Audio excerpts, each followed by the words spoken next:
the historic steps taken by the central government headed by our honorable Prime Minister Shri Narendra Modi ji, और इस agriculture reform act में क्या क्या benefit लोगों को होने वाला है, खास करके हमारा फार्मर्स को क्या किस प्रकार से बेनिफिट होने वाला है, इसको एक अवेयरनेस के तौर पे आज हमारे ही सांसद और जो केंद्र में एक union minister of state for youth and affairs है श्री किरण जी हमारे बीच आज दिल्ली से आए हुए हैं। तो मैं अभी रिक्वेस्ट करूंगा श्री किरण जी को कि हमारा मीडिया के लोगों को एड्रेस करने के लिए। धन्यवाद। आप लोगों से काफ़ी दिनों के बाद मिलने का मौका मिला। हमारे मुख्यमंत्री जी पेमा खांडू जी के साथ में उनके पूरे काउंसिल ऑफ मिनिस्टर्स और सीनियर ऑफिशियल्स आज ये कार्यक्रम में मौजूद रहा। और अभी जो हाल ही में पार्लियामेंट में एग्रीकल्चर रिफॉर्म्स को लेकर के 3 बड़ा जो एक्ट पास हुआ, खास करके जो किसानों को फ़ायदा पहुंचाने के लिए जो कानून बनी है उसको लेकर के देश भर में एक अवेयरनेस क्रिएट करना ज़रूरी था। तो इसके संदर्भ में आज मैं ईटानगर में आया हूं और सारा मीडिया फ्रेंड्स आप आए हैं, आपको धन्यवाद देना चाहता हूं। देखिए, आप लोग तो प्रोग्राम में तो रहे हैं, मेरे बात को भी संक्षेप में जो कही है आपने सुना, और चीफ मिनिस्टर साहब ने भी अपने गवर्नमेंट का प्रोग्राम पॉलिसीज़ एग्रीकल्चर सेक्टर के लिए, एग्रीकल्चर एंड एलाइड सेक्टर के लिए और आगे क्या कर सकता है उसके बारे में बताया। यहाँ के एग्रीकल्चर मंत्री ताके जी ने भी आपको ब्रीफ किया।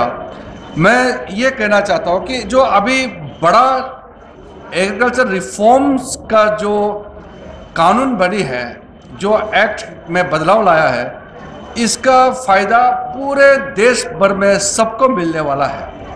ये सिर्फ हरियाणा, पंजाब, नॉर्थ इंडिया वहाँ के किसानों को फ़ायदा मिलेगा ऐसा नहीं है, ये सबको फ़ायदा मिलेगा। अरुणाचल प्रदेश जो हमारे यहाँ स्टेट गवर्नमेंट पेमा खांडू जी के नेतृत्व में एग्रीकल्चर, हॉर्टिकल्चर और एलाइड एक्टिविटीज़ में जो मेजर स्टेप्स जो उठाया है उसको बल देने के लिए ये जो एग्रीकल्चर रिफॉर्म्स कानून जो बनाया है ये बल देगा। सबसे पहले तो अरुणाचल प्रदेश का जो फार्मर्स है, प्रोग्रेसिव फार्मर्स, हम लोग जो कन्वेंशनली फार्मर बोले सोचते हैं ना गांव में बैठ करके वो एक छोटा सा सिर्फ काम करते, वो नहीं। हम चाहते कि प्रोग्रेसिव फार्मर बने। फार्मर वो हो जो उत्पादन भी कर सके और साथ साथ में लोगों को भी सिखाए कि हमारे स्टेट का इकोनॉमी में एग्रीकल्चर, हॉर्टिकल्चर, एलाइड एक्टिविटीज़ का योगदान कैसे हो सकता है। अभी बेसिकली हम लोग का देखिए सोसाइटी एग्रेरियन सोसाइटी है और इंडिया भी एक कृषि प्रधान देश है, एग्रीकल्चर ड्रिवन एक देश है। 50% से भी ज़्यादा हमारी जनसंख्या किसान है। तो किसानों का हालत ठीक करने के लिए ये रिफॉर्म्स लाना बहुत ज़रूरी था। अरुणाचल प्रदेश में आप सबको मालूम है जो हमारा चाहे वो एग्रीकल्चर, हॉर्टिकल्चर, कैश क्रॉपिंग के दृष्टि से या डायरी डेवलपमेंट, एनिमल हस्बेंड्री का जो सब्जेक्ट है, इसको भी आप देखिए। अरुणाचल प्रदेश सिर्फ अरुणाचल ही नहीं, पूरे नॉर्थ ईस्ट और बाकी लोगों को भी हमारे यहाँ के प्रोडक्ट्स हम बेच सकते हैं और हम एक्सपोर्ट भी कर सकते हैं। चाहे वो जिंजर हो, चाहे वो कीवी हो, चाहे एप्पल हो, चाहे हमारे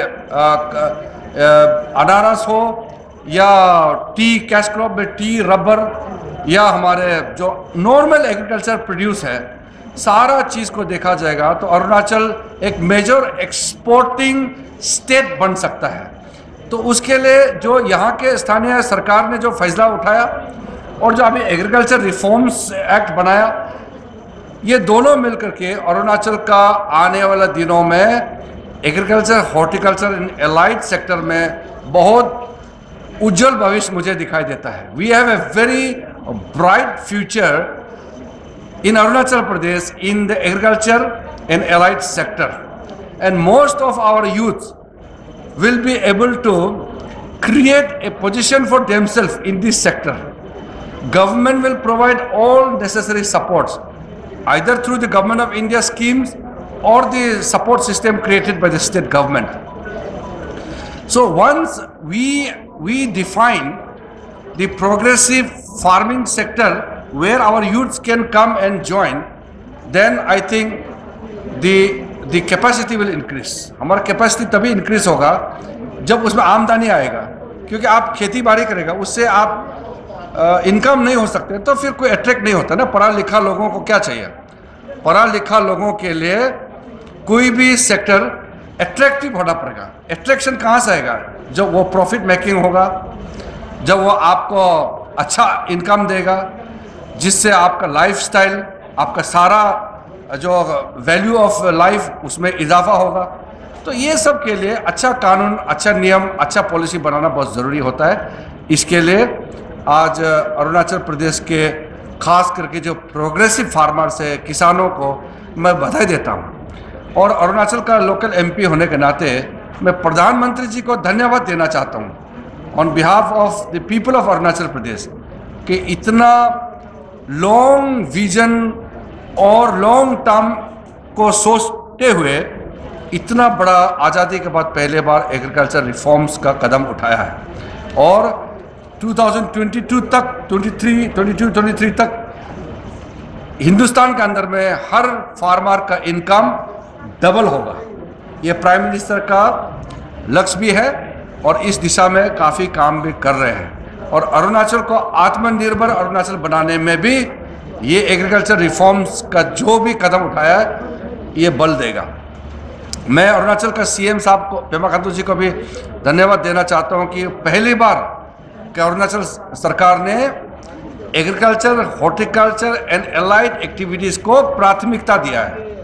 this is going to be the foundation of Arunachal's aim to acquire a progressive status. Arunachal को एक प्रोग्रेसिव प्रॉस्पेरस स्टेट बनाने में हमारा ये agriculture, horticulture and allied sector को मजबूत बनाना बहुत ज़रूरी है।